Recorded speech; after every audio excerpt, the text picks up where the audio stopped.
Hello, everybody. Welcome to Season 2, Episode 1 of the Because Money podcast. Man, we're happy to be back. And if you're wondering where we went, it doesn't matter. We'll talk about that soon. But Because Money podcast, we are going to be throwing around a floating tagline this year, so we're not sure exactly what our tagline is, but we are the other Canadian money podcast not hosted by Creep Banerjee. So that's what we're going with this episode. And with that note, I'm going to send it over to Sandy. She's going to explain kind of what we're doing this year and then introduce that other good-looking guy sitting over there who's not Rob. Okay, Sandy, on to you.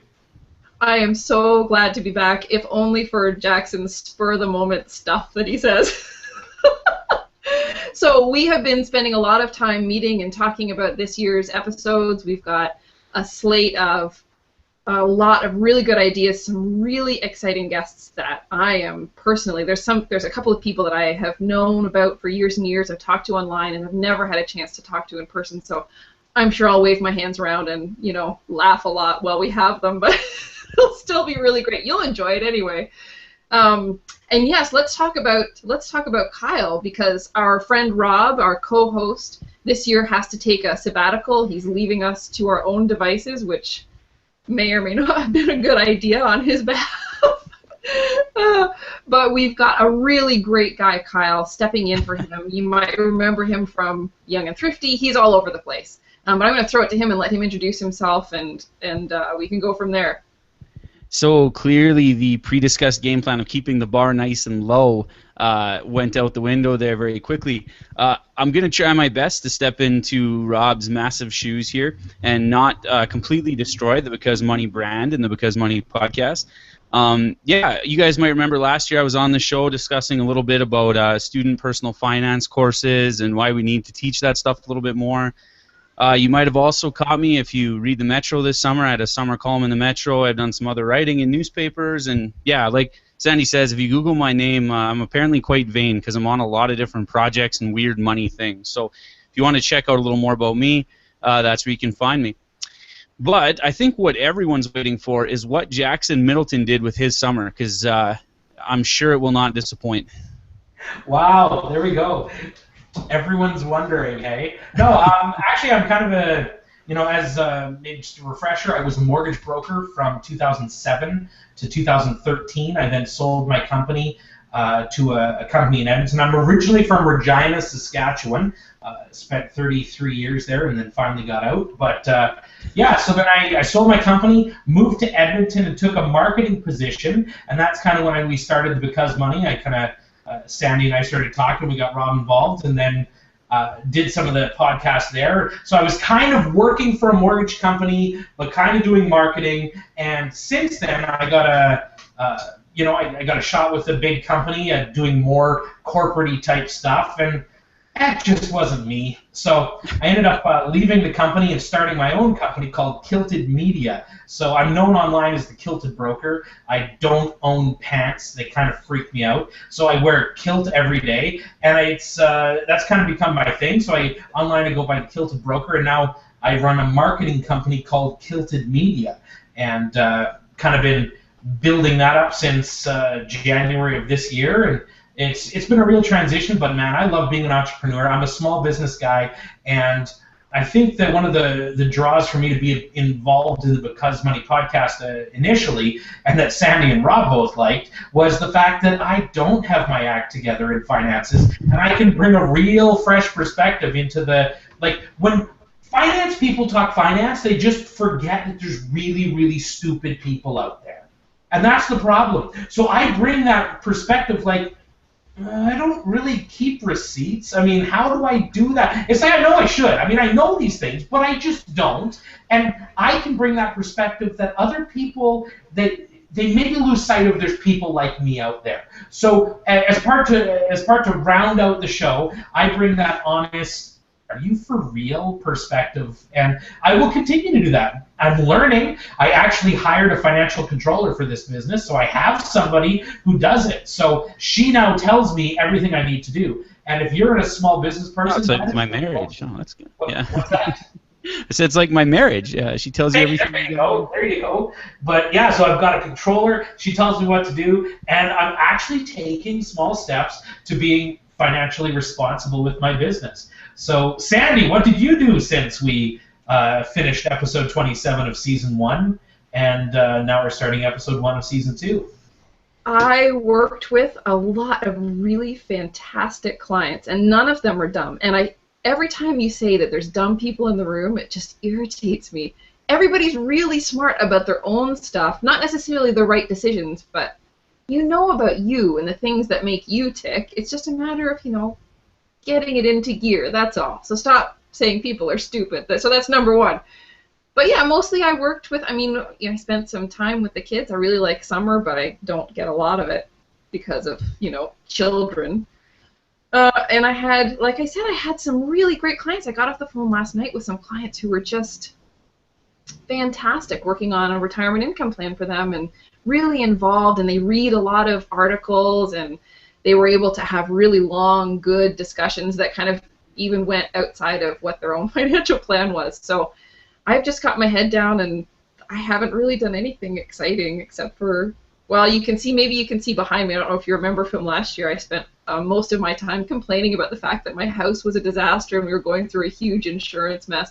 The insurance mess is done, but the disaster is still here, because who can afford to renovate their entire house from top to bottom? Not this girl. Kyle, what did you do with your summer? Well, I'm a teacher, and so is my wife. So I immediately just attracted the hatred of about 98% of our audience with that comment. I have a lot of freedom with my summers, and so we did what two people who have a lot of time off would do. We traveled around Canada, saw a lot of our friends, a little bit into the States where some of my wife's family lives, and just generally enjoyed things. I started way too many projects. And now, of course, everything I procrastinated in terms of home maintenance and preparing for the school year is coming home to roost. So that's been my summer. And yeah, and then just reading super entertaining newspaper headlines recently. For those of you that are tuning in, we're just taping this on August 28th. So if we're a little bit out of date, that's why. And I was thinking about this as Jackson was talking about sort of lingo and terminology, and how like finance people can sort of, talk over people's heads. And I think that's the same in like any industry. Like I go to talk to mechanics, and they're talking about things. It's like, I know what a car is. Like I think I could identify a motor. I can drive it. That's about it. Yeah. Yeah. Exactly. And yet they're like, oh yeah, blah, blah, blah, and then here's the bill. And it's like, okay, all right. And so I think law is the same way, and more as I like see more and more of these sort of industries and the lingo involved, we've created these weird vocabularies to describe very simple things usually. And one of these like crazy things about the finance industry is I love the weird like animal analogies and like just ridiculous like kindergarten terms we use to describe when things are happening in the world of finance. And so, like right now, you can go onto like any major newspaper owned by billionaires, written by really smart people, and they're talking about don't catch falling knives, and are the bulls and the bears fighting, and are the lamb and the pig going to get slaughtered? And it's like, what in the world are you referring to right now? So I don't know, Sandy, can you talk some sense? Like what is actually going on in the stock market right now, and do we even need to care, or should I be panicking and putting all my money under my pillow? Well, don't do that. It's a very uncomfortable sleep. It'll throw your back right out. I don't know. Scrooge McDuck looked okay, right? You just dive in and. I always wondered about that. I always thought they needed to do just one time where he dove into the coins and like, obviously didn't go through them and I don't know, broke his neck. No, that would be bad. No, let's not do that. Cut to a scene with like a roast duck on the table. This is one of those markets are one of those and both scenarios. So is it important what's happening in the market? Well, sure, you can't say that it's irrelevant. It's not, we don't want to brush the entire parts of it, we do want to brush the financial industry off, but you don't want to say, oh, it's not important at all, because there are some people that just retired 2 months ago who have to spend out of their portfolio, who really do need to think about, it's very, very relevant to them. It's painful to them. We talk about falling knives.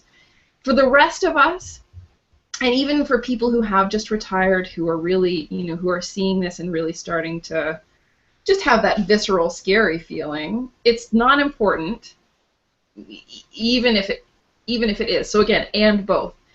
there's probably very little meaningful action that you can take right now. I mean, so on Monday, were you supposed to sell everything? No. Everybody knows, no, you're not supposed to sell. It's kind of a panic. Does that mean then on Tuesday you were supposed to buy a lot because that was probably a buying opportunity? That seems to be more like that's what the smart people are saying. Oh, it's a buying opportunity. Yeah, 2 days later, it was a buying opportunity. Right, exactly. It's like you just can't. One day to the next doesn't matter in people's long-term, low-cost, well-diversified portfolio. I have some clients who are really, really smart who had emailed me and said, oh, this was a great opportunity for me. I managed to kind of crystallize some losses, and I have every confidence in their ability to take advantage of this. If for the most part, I didn't do anything. I didn't even open up didn't look at my thing. And I'm kind of proud of that, but also I just don't. It's not because I'm really super smart. I just know that I don't care that much. Well, here's the thing. I got like two different series of emails because again, we have a pretty active sort of community on Young and Thrifty. We answer a lot of reader mailbags anonymously. We answer their questions on the site, and we got a lot of people in two different camps. The one camp was like panicking. Oh my God, I just lost $1,000, and it's like, okay, did you read any of the articles or sort of it's a long-term investment. I'm always fond of saying if you need the money in the next 5 years, it should not be in the stock market. And then the other side was like, oh, everything's on sale. Should I buy? And I'm like, I don't know. Tomorrow the stock could go up, it could go down, or it could go sideways, which is a total ripoff of Preet Banerjee, by the way. I should give him credit on that one. And basically, here's the thing, guys. Even with that massive pullback, the Canadian stock market is doing just fine relative to 2008. It's trading, if you look at price to earnings and stuff, it's a little slightly right now below historical averages, depending what metric you're using. But it's basically at average. So it's not a huge buying opportunity. It's not like we're seeing 2008 American stock market levels or anything like that. Just relax. It'll be fine. Markets go up, markets go down. Hopefully over the long term they continue to go up, but I was a little concerned and worried about sort of the panic on both edges of this. Well, I'm just going to jump in and say that, and most of you probably know this, but if you don't, this is a good little refresher. This is my number one rant. The media is not in the business of reporting news. That's not what they do. They use the news to get you to read. So their headlines are going to be as sensational as possible. They are going to try and get you in so they can sell advertising. Don't trust the media. The sky is always falling. And if the sky isn't falling, something's coming up from underneath you. They're going to get you any way they possibly can. Don't buy the hype. Just don't. I mean, as mortgage brokers go, I think it was in the National Post, a girl, she was talking about secondary lenders, and she coined this phrase called shadow lenders. And now, all of a sudden, all of these media sources are picking up, and it's like, don't talk to a shadow lender. It's like you're getting a mortgage from a guy in the back alley with a knife. What are you? But the thing is, they don't care. They're just in the business of selling more papers. So the broker community uproars. The Canadian Association of Mortgage Professionals is like, they're taking it to task, and what are they doing? Creating more stories for them. That's right. That's what they want. The media is the media. Don't buy the hype. It's all garbage. And finance, as soon as you start talking about somebody's money, oh man, that's like the red hit the fear button. Push hit the fear button. Yeah. Well, look at this is the thing. Jason Zweig from the Washington Post, I don't even know, Wall Street Journal, talks about this a lot. Look, he writes the same 5 articles. He just tries to write them differently so that real financial news is how are you personally on track with your plans, and how close to your goals are you, and how sensitive are your goals to 1 or 2 or 3 month or 2-year price fluctuations in the market. They shouldn't be that sensitive, and if they are that sensitive, you should already be aware of what the implications are. Do you know what I mean? So like this is if news media was really in working in the best interest of investors and really worried about making sure you have the pertinent information that you need, they would say the same 5 things over and over again. You need a plan. You need to review your plan. Don't panic. Like, old news it's always the same. You know what I mean? Like, this is no different from last time. Any last time. Last time could have been 2 years from now or 5 years ago or anything like this. It's always the same. Yeah. No. It's crazy, like, how that media noise that you guys are referring to affects people. Because when I teach personal finance in school, and then the kids go home, because we talk about registered versus non-registered, and what a portfolio looks like, and what's the difference between a stock and a bond, et cetera, and I show them the historical charts and what they can reasonably expect. What's the worst 30-year sort of block that every asset class has looked at? And so they go home, they tell their parents, yeah, stock market, it's a pretty good deal. And the parents are like, no, everyone lost their retirement in 2008. The market, it's brutal, it's terrible. And so then they come back, and I have to explain, well, no, the stock market in both Canada and the USA has hit new highs, 100 times over, like 100 days of consecutive new highs and stuff in the US. It's been sort of a really great upswing, actually, in most markets since the 08-09 disaster. And you'd never know that by looking at papers, because exactly what Jackson says, if you write a headline that says, growth really smooth and pretty good for the last 4 years, who's reading that? That's Instead, right. Are we on a cliff? Yeah. Are your retirement savings about to disappear through a shadow lender or through a shadow? Yeah. So my favorite headline so far is Canadians and their debt level.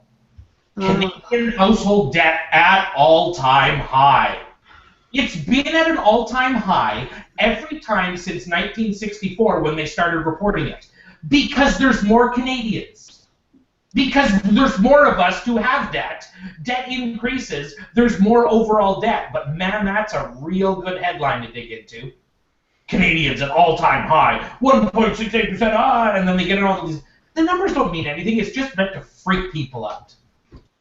Well, yes. I don't like those headlines either. Although, I would probably quibble a little bit about where they come from.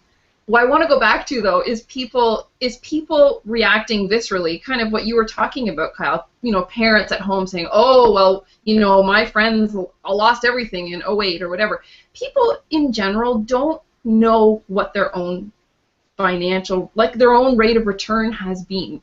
Very few people track their rate of return, and even if their institution tracks it for them, which they won't actually have to until July 2016 when CRM2 rolls out, but even if their financial institution is tracking it for them, most people have a couple of things over here at one bank and a couple things over here with their insurance company or with their DC plan at work. Or so to know kind of what your overall rate of return has been and how you personally have fared through markets and through your regular savings and that sort of thing, people most of the time base their opinions on what the stock market is like and has done and the risk level on anecdotal experience. That's or, right. Again, these wildly overstated headlines that are either telling you everybody's in and you're stupid to be on the sidelines, or you're in and you're really stupid because here comes, like Jackson was saying, something from underneath, So I think people tend to react with emotion and anecdote rather than looking at their own particular situation. And that would be, in a situation like this is a perfect time to me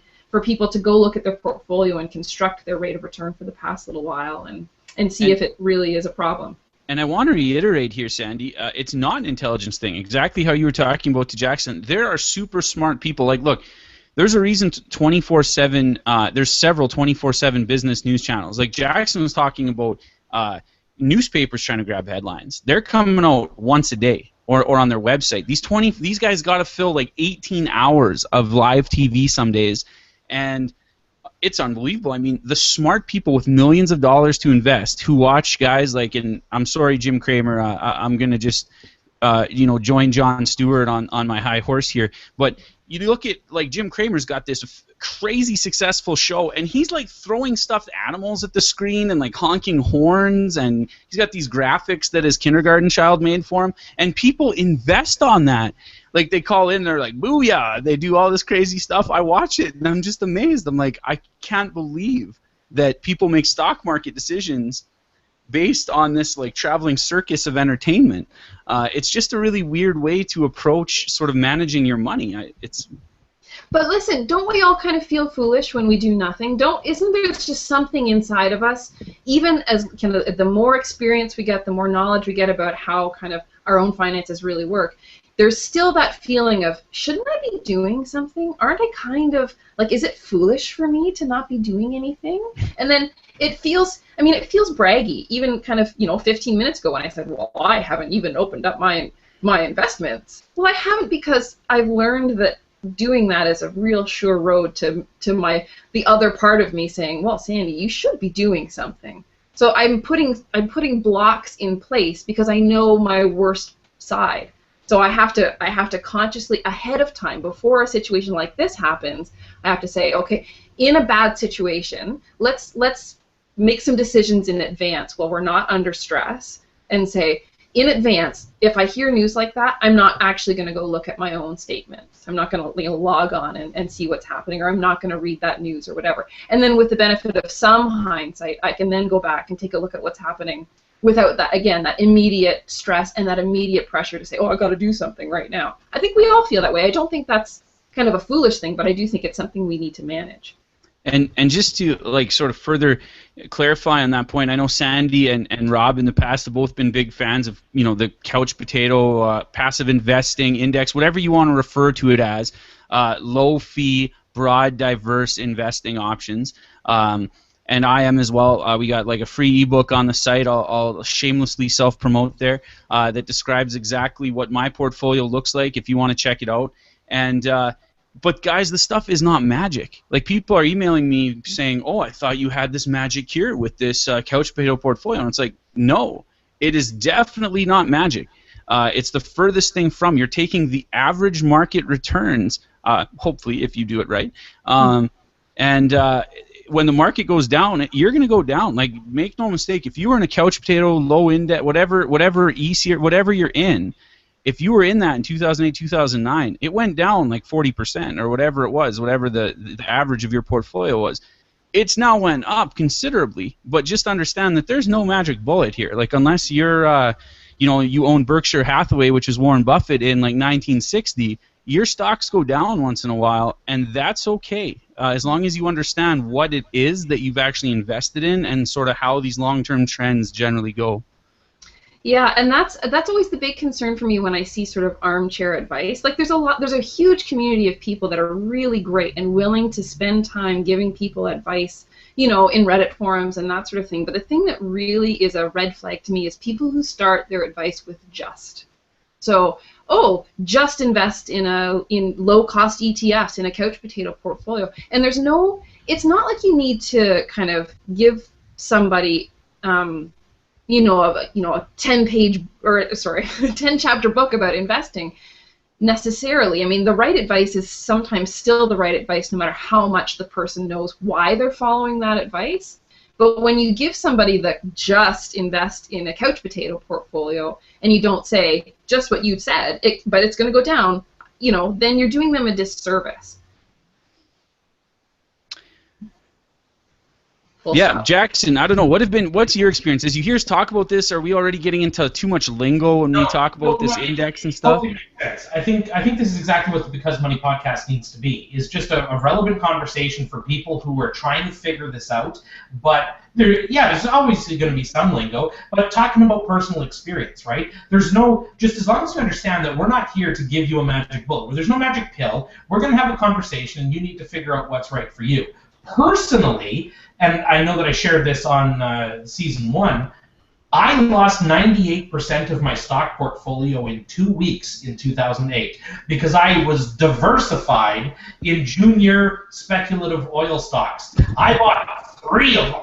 That was diversified for me. And rookie mistake, I took the advice of someone who said, just invest in this, and it's a 20-bagger, no problem. 20-bagger, I love that. So I basically rushed in. I cashed out some money that I had. I did well in the property market. I bought and sold some houses. I took half my money, I invested it in the stock market, half my money and built a mortgage company. Was successful with the mortgage company, but lost the stock market. Just put your money in here, and I did 98%. They actually wrote an article in the Globe and Mail about me on how you couldn't have picked worse stocks. They took the stocks that I had and showed where they were current, and it was like 0, 0, 0. It was terrible, but I learned a lot, right? And that's what you could take away. I kind of look back and say, oh, it was a horrendous experience. Would I do it again? No. But, I mean, the truth is I've learned a lot from it. So, for me, the open conversation, the dialogue, the things that I've learned, I look at the TDE series or whatever you guys want to talk about, couch potato strategy, and I'm like, oh, it's so boring. But it's probably what I need to do. But it's so boring. And it's this internal dialogue that I struggle with because I look at the stock market and I go, yeah, there's a stock. There's a company I like. Casino, yeah. I also invested a bunch of money in a wind turbine company where the owner took all of her money, took a tour around the world, and then bankrupted the company. That was the kind of a That's big amazing. So you do private equity stuff? Well, if you're me, never invest in the stock market, never invest in private equity. I mean, I think the only thing that I have never done is a couch potato strategy, and that's probably what I should do. But right now, I'm spending my money investing into my business, and I know I'm diversified, but this whole thing, we should continue the conversation over the next 15 episodes and just try and talk through these things. And that's kind of why I'm pumped to be here for the Because Money podcast. I'm done talking. Yeah. No, that's a perfect illustration, Jackson. I think you might be missing sort of a real money-making opportunity there. See, there's lots of shows on TV where they pick winners. It would be great if Jackson Middleton had a show that was like, here's what I'm investing in, and then everyone would just go do the opposite and make quite a good portfolio. Like, stay away. That's a Middleton stock. That's a Middleton stock. Yeah. Not good. No way. I don't want to be known for that, but man, oh man. But actually, that raises an interesting point, though, Jackson, because every day and I'm not going to point one of them out, but all of the major publications across this country, I see headlines, my top 5 stock picks. Top 3 stock picks for the dividend market. Oh, this is now where we need stability stocks, 6 stability stocks for your portfolio. And it's new stuff every day. And you know how often they check back and actually look? Almost never. It almost never happens where they actually look back and see how their predictions have done 5, 10, 15 years later. It doesn't matter 6 months later. That's irrelevant. 20 years later, that's relevant to most long-term investors, which is what you should be looking at if you're in the stock market, and they never do it. So these people have like no track record to speak of. They had like maybe 2 good years or whatever the case is. They have a high profile for some reason, and they're giving their stock picks. And you got to ask yourself, well, okay, what's the incentive there? The incentive is to make the craziest stock pick imaginable so that you get on the front page of the paper, your name increases, and if you hit it out of the park, great. Now you're Jim Cramer. And if you don't, no one remembers anyway. Oh, that's so it's a great game. Happens in the mortgage world all the time. We get these guys that we're in a housing bubble, housing crash, it's coming. These guys have been calling down fire from heaven for the last 40 years, and it never happens. But it will one time, and then it'll be right. Oh, they've predicted the future. This guy can give him a TV show. Yeah, absolutely. Well, lifetime supply of stuffed animals. There you go. And useless cliches. But so anyway, guys, that's about all I have to say. I'm pretty easy here. Did you guys want to sort of highlight anything else that we're going to have going on in the Because Money show coming up this season?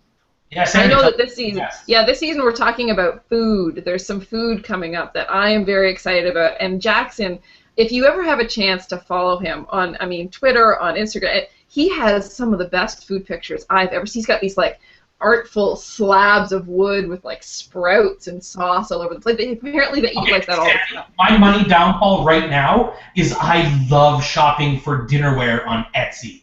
Oh, let me tell you, I love buying things that I can display my food on. Yeah, so follow me on Instagram at GuiltyBroker, on Twitter.